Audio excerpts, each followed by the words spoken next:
Assalamualaikum warahmatullahi wabarakatuh. Alhamdulillah, kita bersyukur kepada Allah pada pagi hari ini. Allah sempatkan kita, Allah sehatkan kita, dan Allah berikan kita taufik semua untuk kita hadir bersama-sama di majlis-majlis di Masjid Raya Al-Azim Al-Manik. Mudah-mudahan yang kita amal kita diterima oleh Allah SWT. Amin Allahumma amin ya rabbal alamin. Bapak Ibu rahimahumullah, di penghujung Syawal kita masih terus bertadabbur, merenung tentang hubungan kita kepada Allah dan juga hubungan kita kepada hamba-hamba Allah.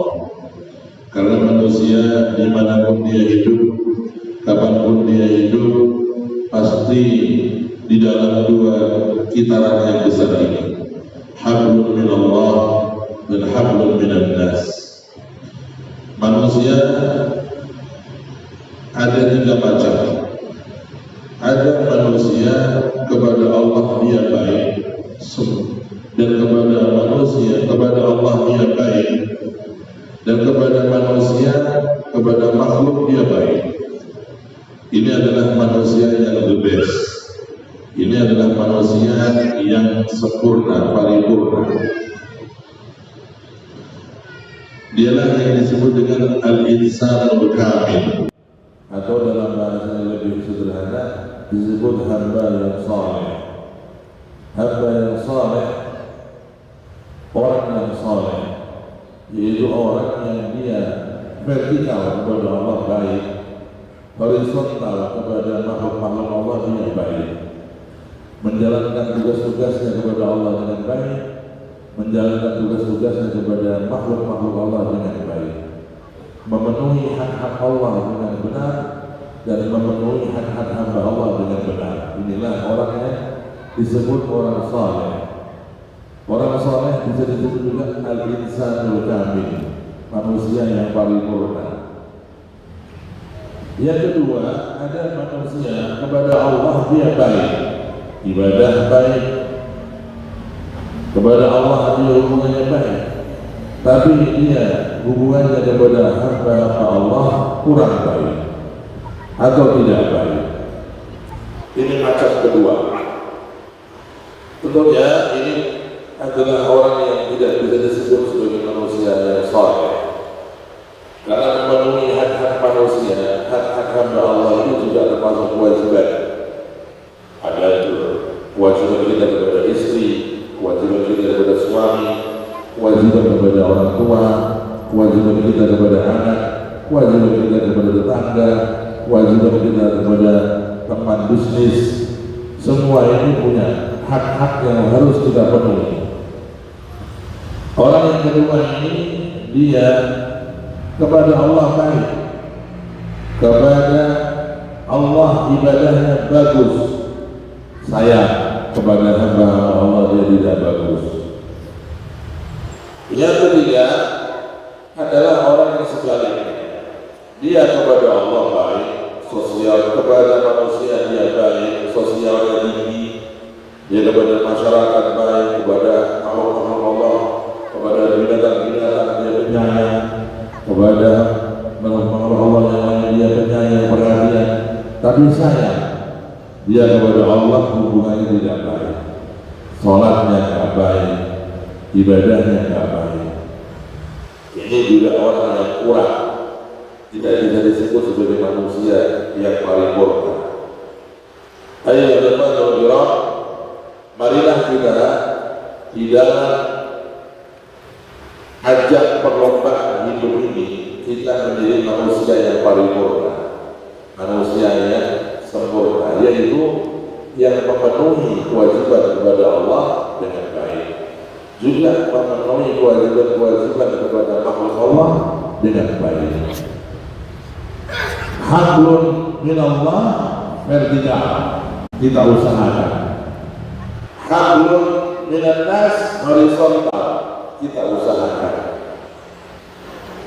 Dan di dalam memenuhi hak Allah, memenuhi hak manusia dan hamba-hamba Allah, kita sudah tidak perlu membuat jalan yang baru.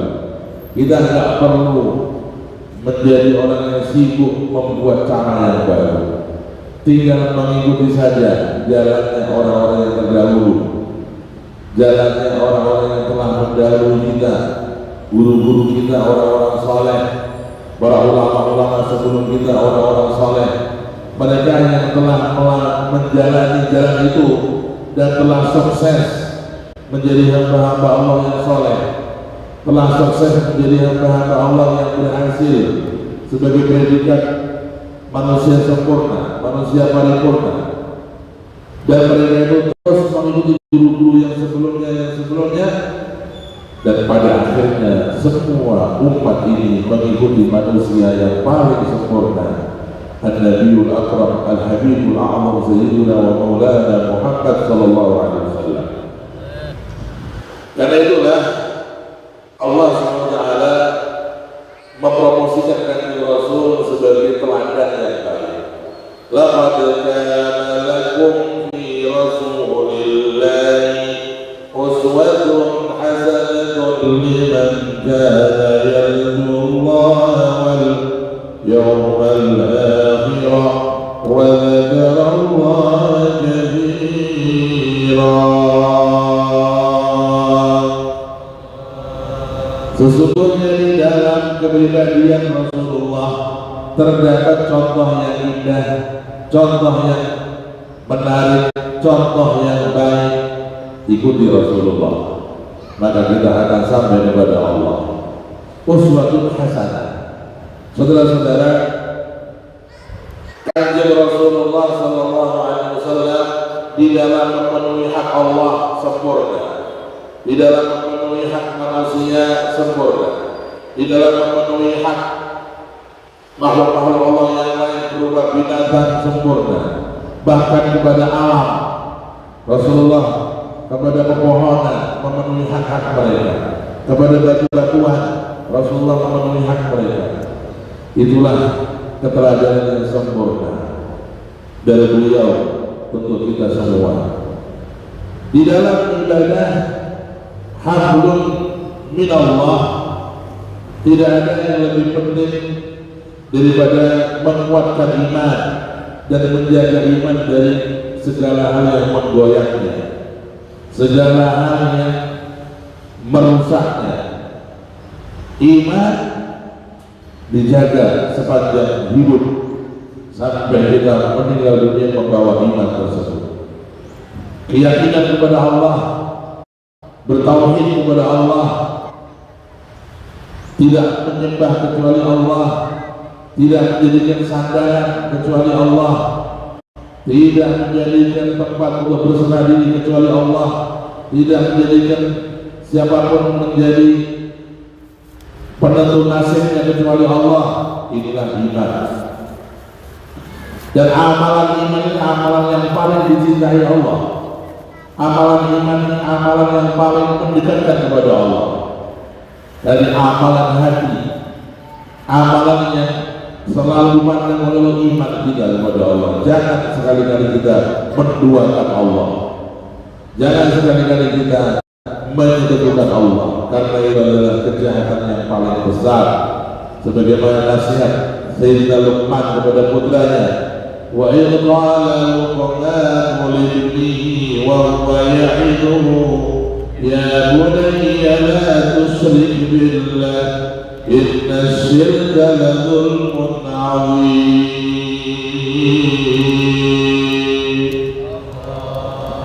Dan ketika Luqman berkata kepada sang putra, "Hai putraku, janganlah kau menyekutukan Allah, jangan kau anggap makhluk seperti Allah, dan jangan kau anggap Allah seperti makhluk, jangan kau sekutukan Allah.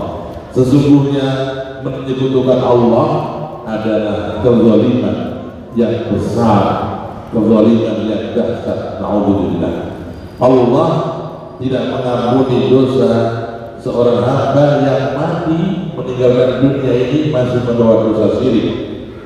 Kalau seorang mati meninggalkan dunia ini membawa dosa, macam-macam dosa, Dia mau mungkin bawa dosa zina, dosa curi, dosa macam-macam, semua dosa dia bawa, tapi dia tidak mensyirikkan Allah, dia tidak menyekutukan Allah, dia meninggal masih meyakini Allah Maha Esa, dia meninggal dunia masih meyakini la ilaha illallah Muhammadur Rasulullah. Walaupun dia membawa jutaan miliaran dosa, tetap nanti akhirnya dia ketemu Allah tetap diampuni. Walaupun dia disiksa dulu di neraka, walaupun dia akan dibakar dulu di neraka jutaan tahun akan datang, tetap akhirnya dia masuk surga, diampuni dosa-dosanya oleh Allah dan masuk surga dengan rahmat Allah, dengan syafaatnya Rasulullah, dengan syafaatnya orang alim, dan macam-macam cara yang akan terjadi di akhirat sana. Tapi musibah terbesar kalau orang sudah meninggal dunia membawa dosa syirik, dia menyekutukan Allah, menyamakan Allah dengan makhluk atau menyamakan makhluk dengan Allah, atau meyakini sesuatu memiliki kekuatan di luar kontrol Allah. Ini termasuk syirik. Meyakini sesuatu di luar kontrol Allah, ini adalah syirik yang terselubung. Hati-hati saudara.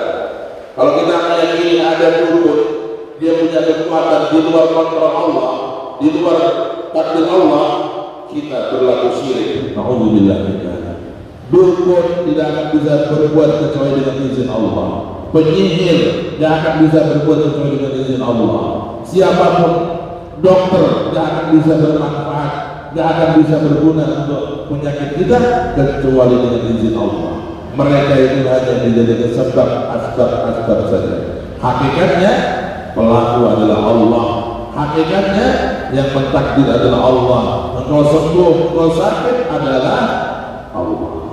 Engkau mati dan hidup adalah Allah yang mentakdirkan segalanya. Engkau untung, engkau rugi adalah Allah yang mentakdirkannya. Engkau mampu, engkau tidak mampu, Allah yang mentakdirkannya. Jangan sampai kita meyakini sesuatu atau seseorang dia mampu berbuat di luar kontrol Allah, dia mampu punya kekuatan di atas atau membanding kekuatan Allah, atau bisa melawan kekuatan Allah, atau bisa melawan takdir Allah. Ini adalah syirik yang berbahaya. Karena itu saudara-saudara, di dalam syariat Nabi kita dilarang mempercayai dukun-dukun, mempercayai orang-orang yang menjual ilmu dukunnya, menebak masa yang akan datang, atau dia seakan-akan tahu takdir yang akan datang. Maka qala Nabi sallallahu alaihi wasallam, man ata arrafan aw kahana lam tuqbal minhu salatun 40 yawma, wa fi riwayah la yaqbalillahu minhu sarfan wala 'adlan. Dalam satu riwayat Nabi bersabda, barang siapa dia datang kepada para dukun, para normal, ya, yang mengaku mengetahui hal-hal gaib, dan dukun-dukun yang mereka bekerja sama dengan bangsa kafir dan orang-orang bekerja sama dengan orang-orang kafir dan bekerja sama dengan bangsa jin yang kafir, mereka itu kalau kita mendatangi mereka, kita termasuk orang yang tidak diterima sholatnya 40 hari. Nauzubillah. Ya, 40 hari sholat kita tidak dikabul gara-gara kita percaya sama tukang dukun atau si dukun yang dia merasa punya kekuatan melawan takdir Allah, dan kita meyakininya berbahaya. Jangan kita mempercayai dukun-dukun. Dilarang oleh Nabi Sallallahu Alaihi Wasallam. Saudara-saudara, termasuk daripada itu, kalau kita mempercayai bulan-bulan tertentu mendatangkan bahaya, hari-hari tertentu mendatangkan bahaya, atau arah-arah tertentu mendatangkan bahaya, seakan-akan itu mendatangkan bahaya tanpa kontrol dari Allah, secara independen hari tertentu bisa membahayakan kita secara independen tanpa kehendak Allah. Kalau kita besaran arahnya ngidul ngalor kita, wah bahaya. Ini termasuk ya, mengarah kepada kesyirikan. Begitu juga meyakini hari-hari tertentu di situ bisa mendatangkan bahaya sehingga kita takut untuk mengadakan kontrak bisnis atau kita takut untuk mengadakan akad nikah. Ini termasuk mengarah kepada kesyirikan yang berbahaya. Anda boleh memuliakan hari meninggalnya orang tua, boleh dimuliakan. Anda boleh menghargai hari wafatnya orang tua atau mbahnya. Anda boleh memuliakan hari gebelaknya baik atau buyute atau ibune, betul apa? Menghormati, menghargai. Apa sih makna menghormati? Ya di situ kita baca Yasin, kita kirim pahala, kita kirim tahlil, kita undang keluarga atau tetangga baca. Itu menghargai hari wafat orang tua. Itu menghargai dari di belakang orang tua. Dan kalau pada titik sampai pada tingkatan melarang orang untuk menikah karena ini hari gebelaknya mbah, maka haram menikah di situ. Ini adalah intrik-intrik kesyirikan yang harus dibersihkan. Tidak ada satu bahaya madarat kecuali akibat dari keyakinan kita yang salah. Kita aja yang yakin, karena kita yakin akhirnya kita kena benar. Kalau kita nggak yakin, dia akan kena. Kita yakin la haula wala quwwata illa billah. Tidak ada bahaya, tidak ada kekuatan, tidak ada satu apapun terjadi kecuali dengan izin Allah. Kalau kita yakin begitu, tidak ada bahaya. Tapi ketika kita yang meyakini ada terjadi bahaya, nanti kalau begini akan terjadi madarat, nanti hidupnya tidak akan langgeng. Ya, karena kita yakin, ya kita kena bukan karena apa-apa, karena salah kita sendiri kita yakin. Kalau kita tidak yakin, tidak akan kena. Allah itu memberi hambanya sesuai keyakinannya. Ya, Allah memberikan hambanya sesuai keyakinannya. Ana inda dhanni 'abdi bi, kata Allah. Aku sesuai kepersangkaan hambaku. Kalau hambaku bersangka baik, aku beri baik. Atau hambaku bersangka positif, dapat positif. Kalau dia bersangka negatif, dapatlah dia negatif karena bersangkaannya dia negatif. Kalau dia bersangka buruk, maka dia dapat keburukan akibat bersangkaannya yang buruk. Karena itu saudara-saudara, dari salah satu makna iman adalah bagaimana kita menjadikan segala sesuatu di dunia ini tidak akan terjadi kecuali dengan izin Allah. Madarat dan manfaat hanya dengan izin Allah. Bahaya dan tidak bahaya hanya Allah yang menentukan. Untung rugi hanya Allah yang menentukan. Mati hidup hanya Allah yang menentukan. Ini menikah putus gak putus Allah yang menentukan. Semuanya Allah. Semuanya Allah. Ini akan nikah barokah dan barokah Allah. Tidak ada yang lain. Allah. Itu iman. Ini adalah bagaimana kita membersihkan hati dari intrik-intrik menduakan Allah, menyekutukan Allah, atau memandang sesuatu punya kekuatan seperti Allah, atau bisa melawan kekuatan Allah. Ini semua harus kita tingkatkan bagaimana iman kita kepada Allah supaya tidak ada sedikit pun kesyirikan atau hal-hal yang mampu syirik. Dengan kita terus belajar dan terus menguatkan iman, apabila iman telah mencapai tingkatan yang bagus, itulah ibadah yang paling mulia. Karena itu seorang ulama ketika meninggal dunia dimimpiin oleh salah satu muridnya. Dia berkata kepada sang guru, wahai sang guru, apa sih bekal yang paling baik masuk alam kubur? Bekal yang paling bagus apa untuk masuk alam kubur? Maka berkata gurunya itu, bekal yang paling bagus untuk masuk alam kubur adalah iman, keimanan kepada Allah. Ini adalah bekal yang terbaik masuk alam kubur. Di dalam hadis tertentu juga Nabi pernah ditanya oleh seorang sahabat, ya Rasulullah, ayyul amal afdal? Amal yang paling utama itu apa? Iman billah, kata Rasulullah. Amal yang paling bagus adalah menguatkan iman kepada Allah, menguatkan yakin kepada Allah. terus memupuk keimanan kepada Allah, keyakinan kepada Allah.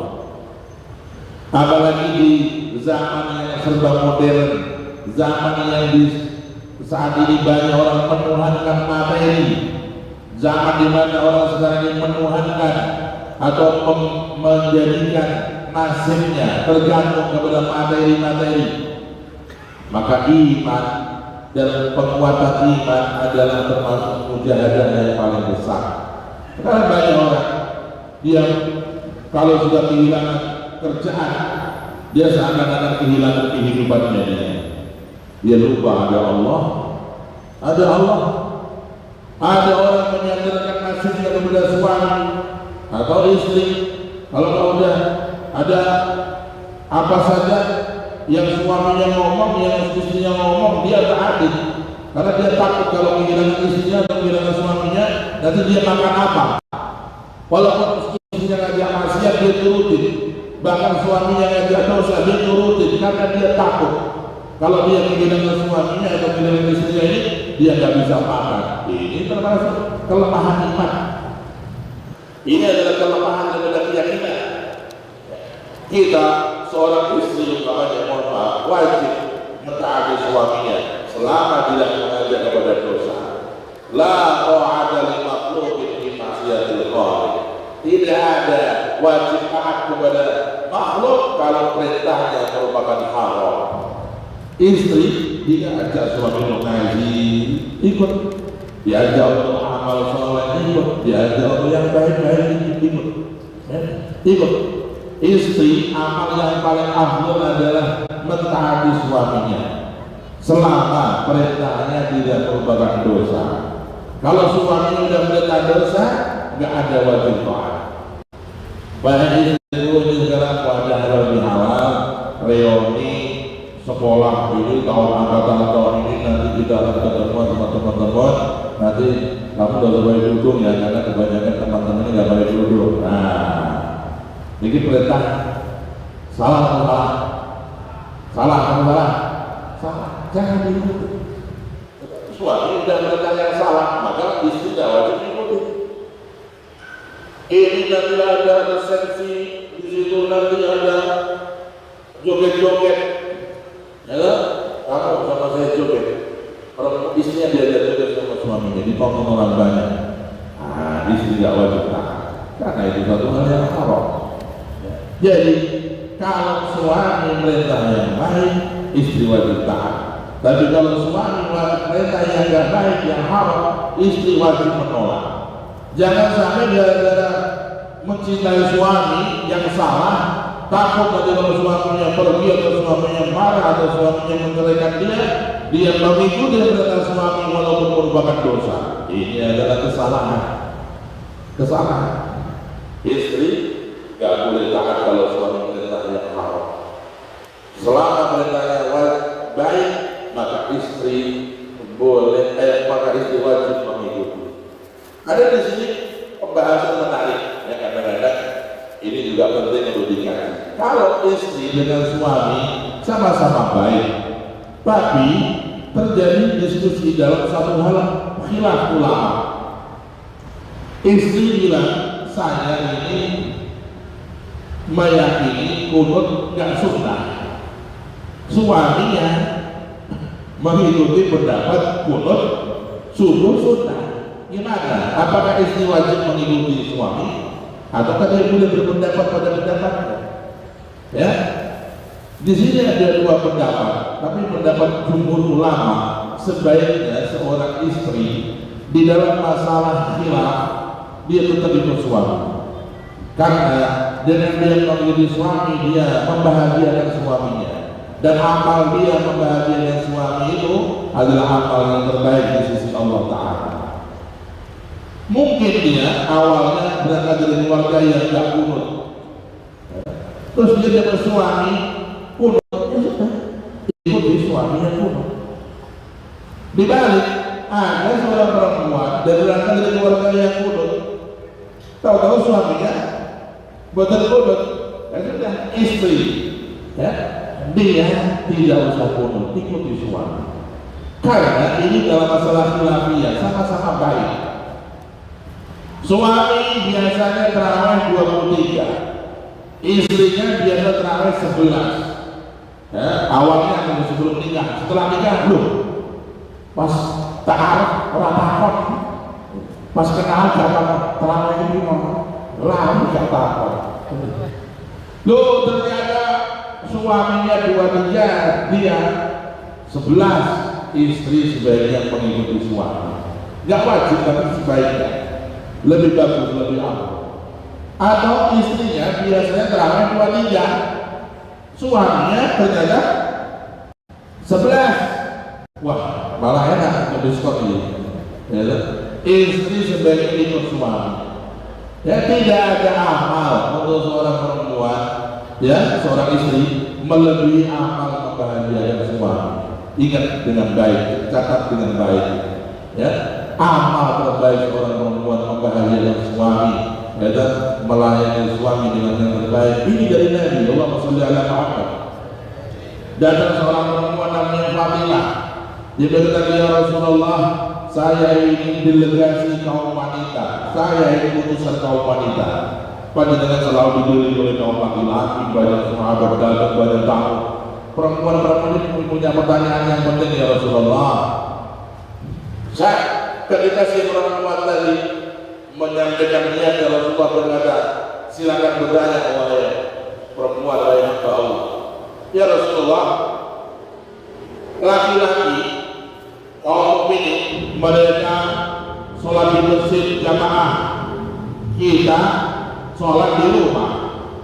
Laki-laki jihad fisabilillah dapat surga tanpa hisab, kita di rumah ngurusin anak. Laki-laki bisa beramal dengan bekerja mencari nafkah untuk keluarganya, kita di rumah, ya Rasulullah. Laki-laki kalau mau haji gampang, kita kalau mau haji ada syaratnya, didampingi itu, ya Rasulullah. Seakan-akan amal-amal yang hebat, surga-surga yang paling tinggi untuk kaum laki-laki, terus kita kaum perempuan dapat apa, ya Rasulullah? Ini perempuan kepingin beramal baik, kepingin berlomba kebaikan. Maka pertanyaannya juga menjurus begitu. Kalau perempuan yang nggak semangat ahli ibadah, nggak tanya begitu, cuma lanjutkan. Orang ini perempuan yang semangat ibadahnya, Rasulullah, laki-laki mendahului kita dalam amal. Mereka haji, mereka jihad, mereka sholat di masjid, mereka puasa tanpa ada uzur. Kita ini di rumah, didik anak, menjaga keluarga, menjaga kehormatan suami. Lalu perempuan bagaimana nanti mencapai derajat yang tinggi? Rasulullah ketika mendengar pertanyaan perempuan itu berkata kepada para sahabat yang laki-laki, hai para sahabat, pernahkah kalian mendengar pertanyaan seindah ini dan pertanyaan perempuan sebagus ini? Rasulullah memuji pertanyaan perempuan ini karena ini pertanyaan penting, dan dia mengatakan, saya delegasi kaum wanita, ya Rasulullah. Maka Rasulullah berkata, hai fulan, sampaikan kepada mereka kaum wanita yang mengutusmu dan semua perempuan dari umatku, ya, bahwasanya untuk kaum perempuan amal yang paling bagus, yang paling afdal di sisi Allah membandingi jihadnya kaum laki-laki, membandingi sholatnya kaum laki-laki di masjid, membandingi amal-amal laki-laki, puasa yang sempurna, haji yang sempurna. Amal semua itu bisa dibandingkan dengan satu amal seorang perempuan, yaitu dia perempuan yang setia membahagiakan suaminya. Husnul tabaul li zawjiha khairun aw yuwazin dzalika kullah, kata Rasulullah. Seorang wanita yang dia menjadi wanita yang salihah yang membahagiakan suaminya, itu amal dia membahagiakan suami itu melebihi semua amal tadi, membandingi semua amal tadi, membandingi jihad, membandingi sholat jamaah di masjid, membandingi puasa yang sempurna, membandingi berbagai amal yang baik. Dengan amalnya seorang istri, husnul tabaul, menjadi istri yang salihah, yang idamannya, yang menjadi mindsetnya bagaimana suaminya bahagia, bagaimana suaminya merasa tenang dan nyaman bersamanya di rumah tangganya. Ayo, nah, dari hadis inilah para ulama bahwa tadi kalau ada khilaf dalam pendapat furu'iyah itu pun sebaiknya istri ikut suami selama tidak merupakan akidah. Nah, kalau akidah maka di situ terjadi perlu pembahasan lebih dalam. Umpamanya ini tiang itu ansal harwo itu boten percaya keramat wali, mempercayai keramat wali itu termasuk akidah Ahlussunnah wal Jamaah. Tahu-tahu dia berjual pasangan tidak percaya keramat wali, apakah dia mengikuti istrinya, mengikuti suami yang tidak percaya keramat wali? Nah, nggak boleh, karena ini akidah. Ya, ini adalah akidah. Mempercayai keramat wali termasuk akidah Ahlussunnah wal Jamaah. Dalam Al-Quran Allah sebutkan keramatnya wali, Ashabul Kahfi tidur 300 tahun tidak mati, itu keramat. Allah sebutkan keramat wali di Al-Quran. Siti Maryam bukan nabi, bukan rasul. Allah kirim makanan dia saat ke Siti Maryam di kamarnya. Kullama dakhala 'alaiha Zakaria al-mihrab wajada 'indaha rizqa. Setiap Nabi Zakaria masuk kamarnya Maryam ada makanan, ada. Enggak musim anggur ada anggur, enggak musim korban ada korban. Anda dari mana? Dari mana? Semua ini. Qala huwa min indillah. Nabi Zakaria ini fresh dari langit Allah kirim. Ini karamah. Orang tidak percaya karamah, dari dia tidak percaya Al-Quran. Maka kalau ada khilaf yang tentang akidah, istri tidak boleh ikut. Justru dia wajib menasihati suaminya. Dan jangan begitu, ini tidak boleh. Ini akidah. Meyakini karamah ini kewajiban. Meyakini karamah adalah akidah Ahlussunnah wal Jamaah. Atau sebaliknya, suami tidak percaya, istri percaya, begitu juga. Atau sebaliknya suaminya percaya, istrinya tidak percaya, begitu juga dinasihati istrinya supaya kembali kepada akidah yang benar dan seterusnya. Jadi di dalam perbedaan kepada di dalam masalah khilaf tadi kita bisa mekualifikasikan yang sifatnya furu'iyah, yang sifatnya tidak akidah, istri mengikuti suami itu lebih afdal. Tapi kalau tidak akidah, maka istri tidak boleh mengikuti akidah-akidah yang salah yang diyakini oleh suaminya. Saudara-saudara yang Allah, kembali kepada diri bahwa hubungan kepada Allah yang paling penting adalah al-iman billah, keimanan kepada Allah. Bahwa amal ibadah yang paling afdal kepada Allah iman billah, dan ini tugas kita. Sepanjang hidup kita kuatkan iman, kita kuatkan yakin kita kepada Allah. Jangan sampai kita menyandarkan nasib kepada makhluk, jangan sampai kita menyandarkan hidup kepada makhluk. Sungguh akan kecewa orang yang mendirikan nasibnya bersandar kepada makhluk, kepada profesi, kepada orang tertentu, fulana tertentu, pasti akan kecewa. Karena Allah mengumpamakan orang yang menyandarkan nasib, orang yang bertuhan kepada selain Allah seperti lumah laba-laba. Kata Allah dalam Al-Quran, Mathalul ladzina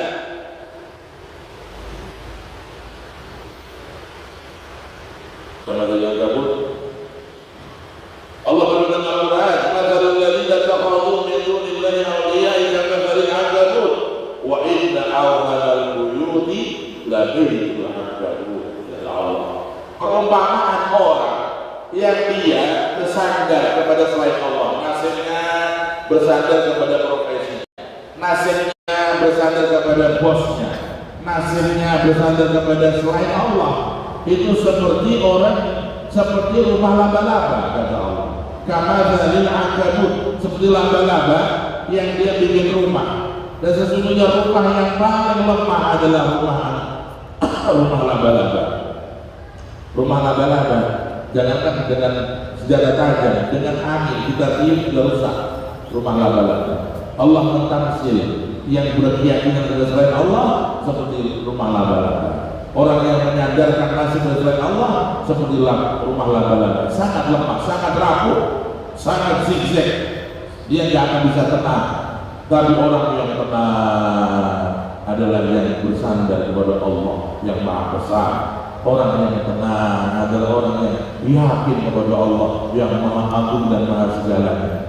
Saudara rahimahumullah, ayo kita wariskan kepada anak-anak kita dan ajak diri kita untuk amal yang mulia ini, terus menguatkan iman. Ya, itulah amal yang paling afdal. Dengan apa? Dengan memperbanyak amal soleh, terutama yang berat di nafsu kita, itu lakukan agar iman kita semakin kuat kepada Allah. Kalau amal yang kita ringan melakukannya, ya itu amal ibadah, tapi untuk menguatkan iman sangat-sangat minim.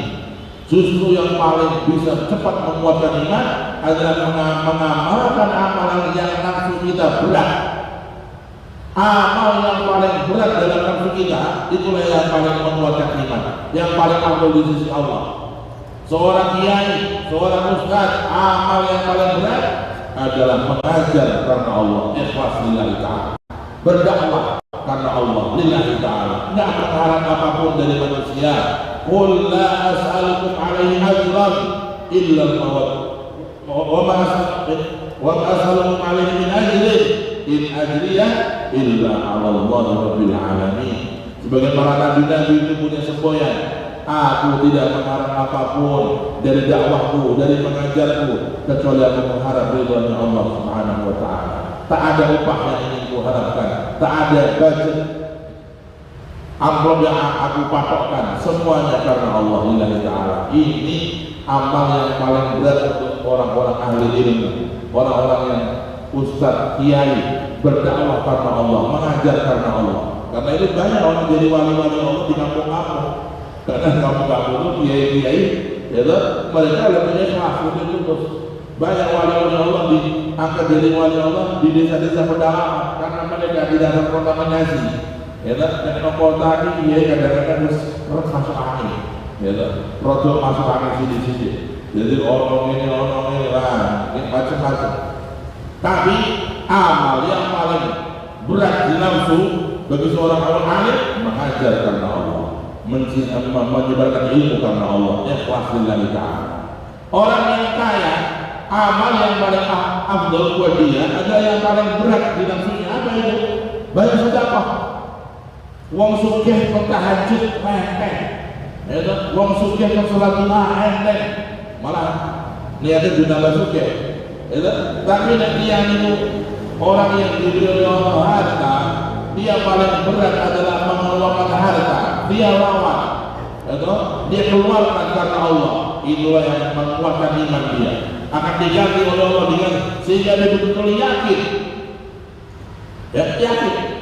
Banyak bisnismen yang saya kenal ya, sudah mencapai begitu. Saya tanya sekarang omsetnya berapa Pak Haji bulan? Wah sekarang saya sudah nggak pakai hitungan, unlimited. Loh kok begitu? Pokoknya apa yang datang sedekah. Nanti pada saat butuh Allah datangkan rezeki. Ini orang-orang yang luar biasa, yang sudah yakin kepada Allah, seakan-akan sudah terlihat di depan matanya dia. Seakan-akan dari pengalaman yakinnya kepada Allah, dari pengalaman religinya kepada Allah, dan pengalaman eksperimen imannya kepada Allah, dia sudah tahu. Nah, asal dia ada sedikit butuh, ya terus datang rezeki. Allah datang, jadi datang dia keluarkan, dia terus begitu. Ya semuanya sudah pada tingkatan yakin kepada Allah. Ini amalan yang paling berat untuk orang yang punya harta, mengeluarkan harta di jalan Allah. Saking hebatnya orang punya amal begini, sampai Rasulullah itu mensejajarkan orang yang kaya, yang ahli sedekah, ya itu dengan orang yang ahli Quran dan dia ahli Al-Quran yang hakiki. Sampai Nabi mengatakan la hasada illa fil nadain, tidak boleh orang iri kecuali dua. Karena iri buat haram iri. Ini itu bikin orang bangkrut, ini bikin orang nggak bisa makmur, ini bikin orang rugi. Orang kalau iri itu nggak akan bisa menang. Tapi ini ada yang boleh. Doa ini boleh, ya boleh. Kalau engkau ini untuk dua ini boleh. Apa itu kata Nabi? Rajulun a'tahu Allahul Qur'an wa huwa yastaghilu bihi ana al-laili wan nahar wa huwa yaqumu bihi bil-laili wan nahar. Kata Rasulullah, kau boleh ini kalau melihat orang dia ahli Quran, dia pagi, malam, sore, petang sibuk dengan Qurannya dia, mengamalkan Quran, mengajarkan Quran, membahas Al-Quran, mentadaburi Al-Quran, hidupnya full Quran, siang malam. Orang lihat kayak gitu, ya Allah, kepingin saya kayak gitu, ini boleh, namanya hipok. Hipok kepingin menjadi ahli Quran, yang 24 jam bersama Quran, mengajar Quran, menghafal Quran, merujuk Al-Quran, memurojaah, mengelanyahkan hafal Quran, sibuknya dengan Al-Quran 24 jam. Ini orang yang hebat, the best. Kata Rasul, boleh kau kepingin seperti itu, boleh. Yang kedua, kalau ada orang yang diberi oleh Allah Azza, Rasulun atahu Allahu ma'alan fasallatahu ala halakatihi. Kemudian orang yang diberi harta ini oleh Allah, dia mampu menggunakannya di dalam keridhaan Allah. Hartanya selalu manfaat. Ada orang fuqara datang dia kasih, ada orang menikah punya hajat dibantu, ada orang punya hutang melitutan dia bantu, ada, masya Allah. Ya, hartanya bermanfaat. Dia membantu orang tuanya, lebih utama orang tuanya, saudaranya, kerabatnya. Dia membantu perjuangan, hartanya habis di jalan kebaikan, di jalan Allah. Katanya Rasulullah, kalau mau ini jadilah orang kayak gitu, ya, yang punya harta dan bisa habis di jalan Allah, di jalan ridhonya Allah Subhanahu wa taala. Ayo ikhwan fillah, Sayyidina Utsman bin Affan ketika melihat Rasulullah seperti termenung ketika akan berangkat perang di peperangan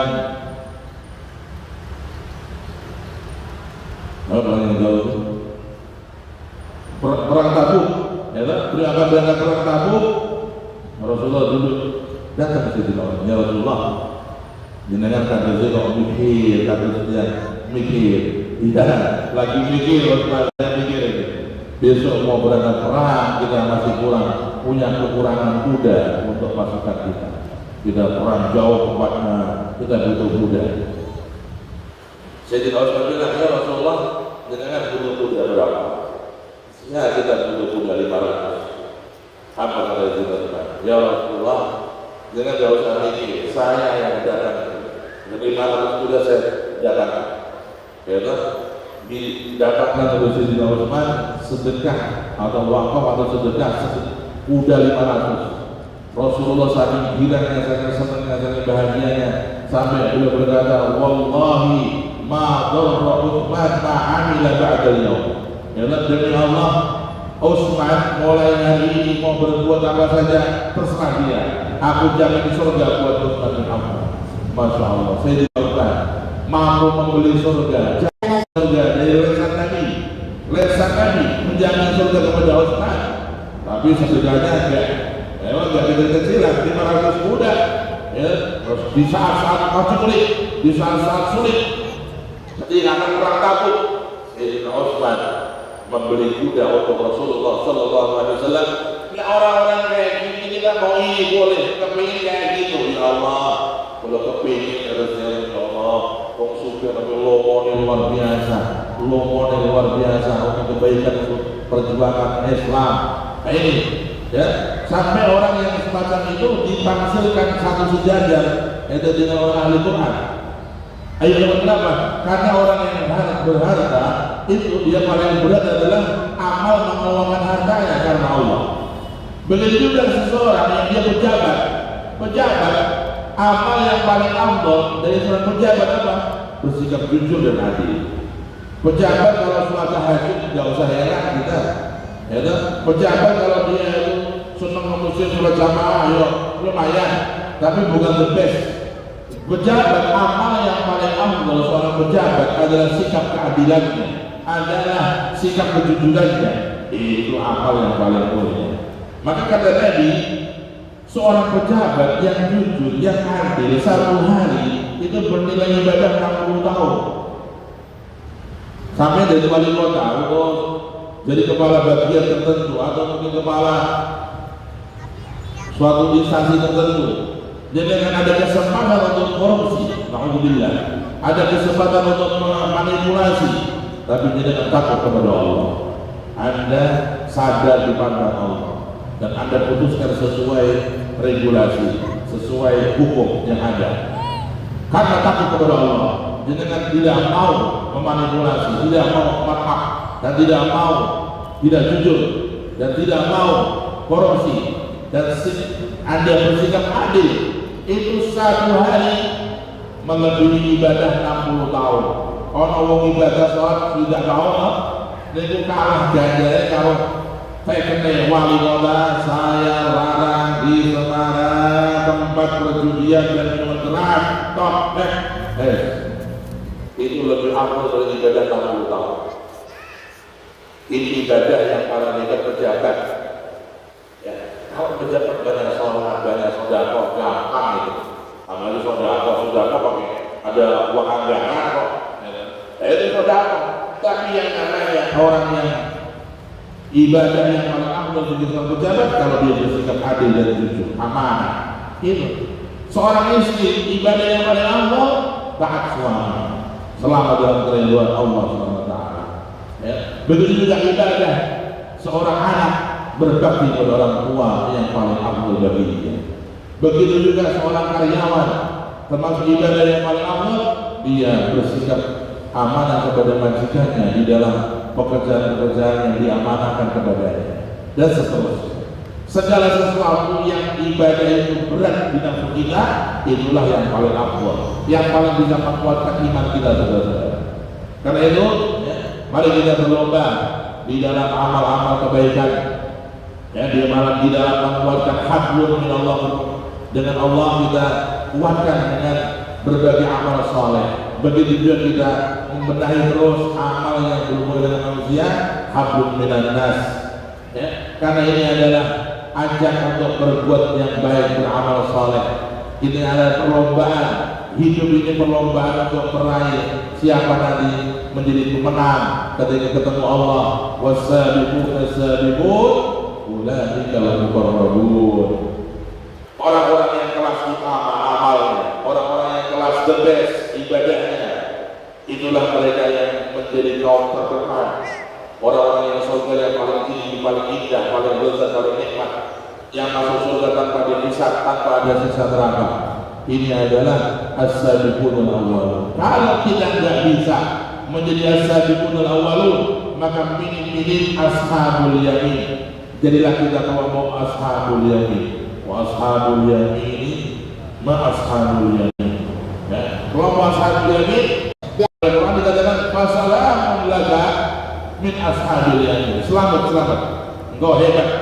Ashabul yamin, orang yang masuk surga tanpa dihisab, tanpa diteraka.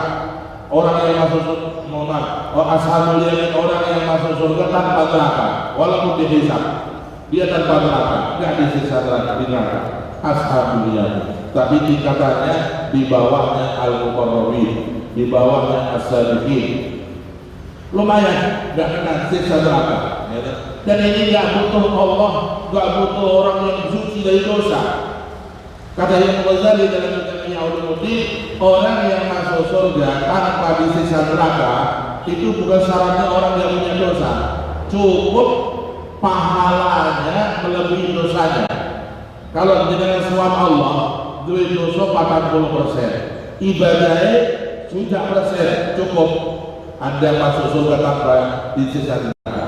Yadkhulul jannah bighairi hisab, tanpa ada dimasukkan neraka.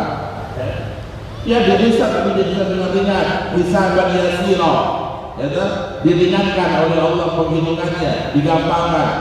Gua harus suci dosa enggak? Cukup standar dari sing penting ganjarane ya untuk meluwi dosane. Maka orang itu juga punya perhitungan. Ya kan, aku suruh suwidak, ya Allah, suwidak ini kali kalau tahu setahun nanti jatahnya piro nanti. Ya kan, tapi yang jelas orang harus siap-siap. Terus menghitung 60 tahun umur saya, ibadah saya ini ketoke sing genah iki lagi 20 tahun.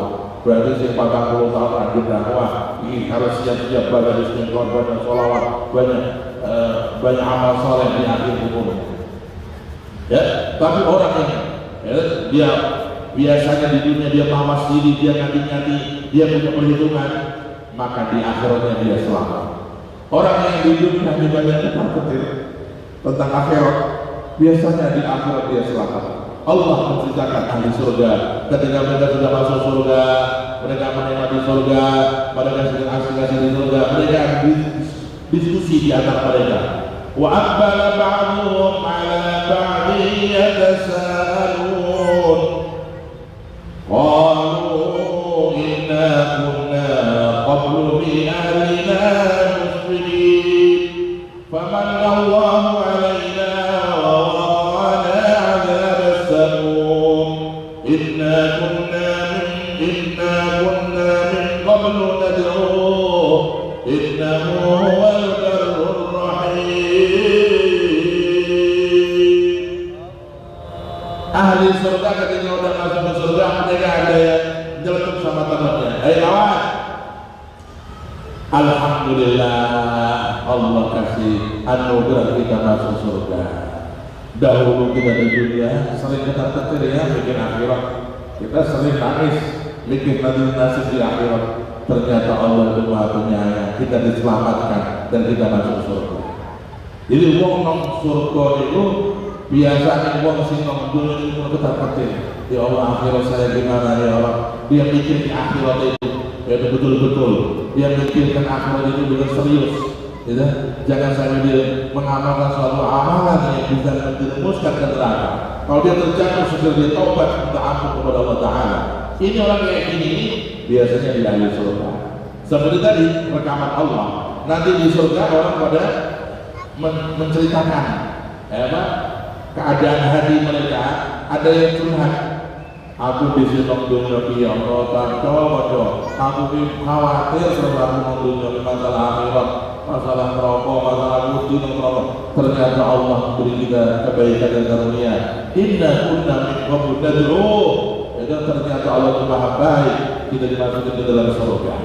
Begitu ya saudara-saudara. Maka penting orang ya menghitung dirinya di umur berapa dan juga bagaimana amal-amalnya terus dadani, terus diperbaiki. Insya Allah dengan rahmatnya Allah kita bisa terus ke depan lebih baik lagi. Amin Allahumma amin ya Rabbal. Kita bertambah semangat dalam amal ibadah, dalam ngaji ya, jangan lupa ngaji termasuk amal yang paling bagus. Dan ngaji begini Pak ini seperti mesin otomatis. Di sini dengan nggak terasa orang yang ngaji diampuni dosanya oleh Allah. Ya, orang yang ngaji Allah berikan dia rahmat yang dia nggak sadar.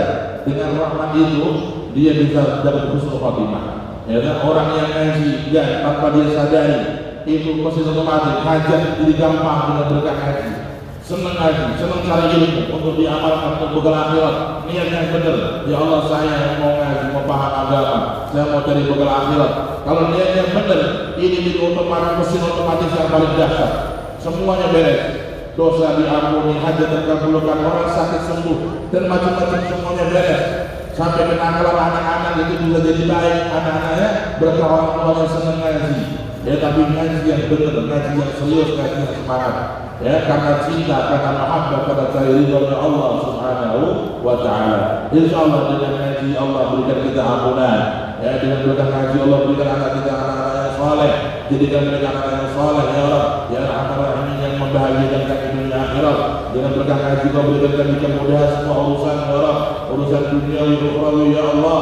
Dalam keadaan selamat dan baik dan aman. Orang yang sakit kau sembuhkan dengan segera ya Allah. Tanpa operasi, tanpa dengan repot-repot ya Allah.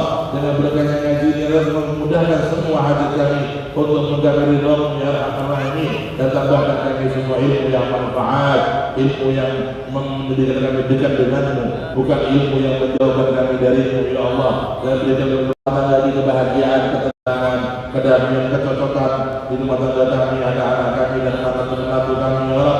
Dan yang tebarkan kepada masyarakat kami kebaikan ya Allah, dan kesusahan kepada kebaikan ya Allah ya Arhamar Rahimin. Allahumma ya Rabbal anqidil ummah min kulli ummah ya Rabbi jalali sayyidi ahli rahmah ya Arhamar Rahimin ya Arhamar Rahimin. Rabbana atina fid dunya hasanah wa fil akhirati hasanah wa qina adzaban nar. Wa sallallahu ala sayyidina Muhammad wa alihi wasallam walhamdulillahi rabbil alamin. Al-Fatihah. Bismillahirrahmanirrahim. Alhamdulillahirabbil alamin. Ar-Rahmanir Rahim. Maliki yaumiddin. Iyyaka na'budu wa iyyaka nasta'in. Ihdinas siratal mustaqim.